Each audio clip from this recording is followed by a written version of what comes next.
As Harvard graduates, you will be asked to go into the world and do the most you can do. I am here to ask you to do the least.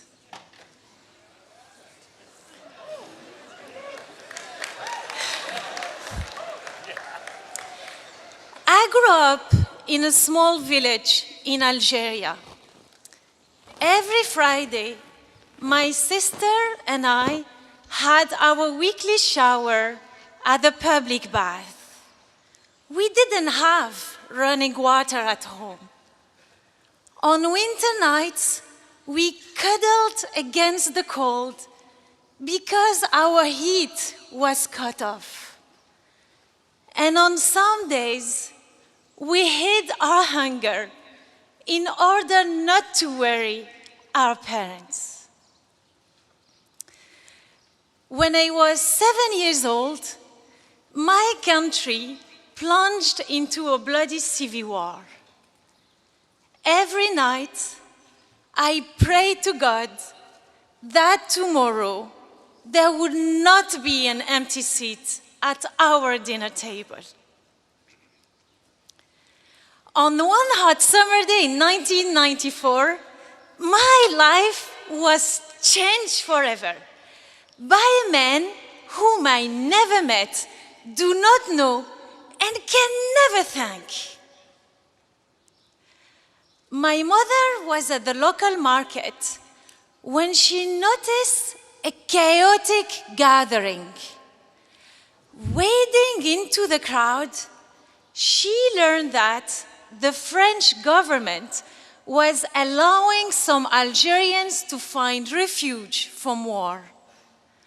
All you had to do was write your name on a list. My mother desperately wanted to sign that list. That list might promise her daughters a better future. But there was one problem. My mother was illiterate. She did not know how to write her name, Fadila Takjerad. Dejected, she walked away. A man noticed her and ran after her.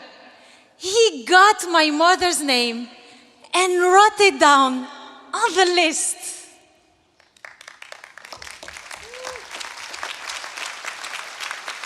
A few months later, my family was fortunate to immigrate to France.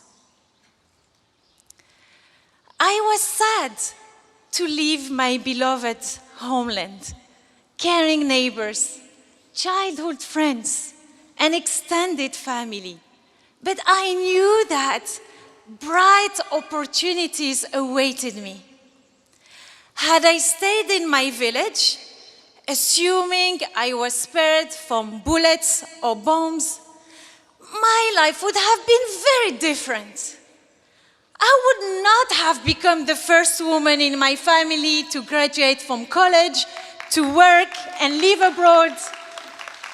I would not have had the chance to call Harvard my home this past year. As we are graduating today, I still find myself asking, why did this wonderful man run after my mother? A simple gesture of writing a stranger's name on a page offered an entire family hope for a better life. He will probably never know the difference he made.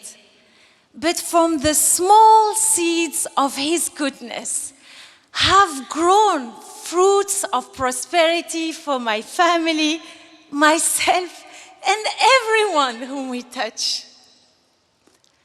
I now have the ability to shape my world.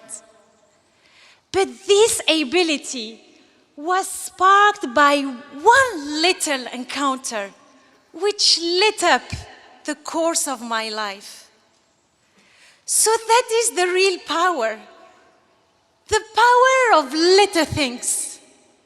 The least you can do can bring true change. Perhaps you have been blessed in your lives with small gifts that made big changes.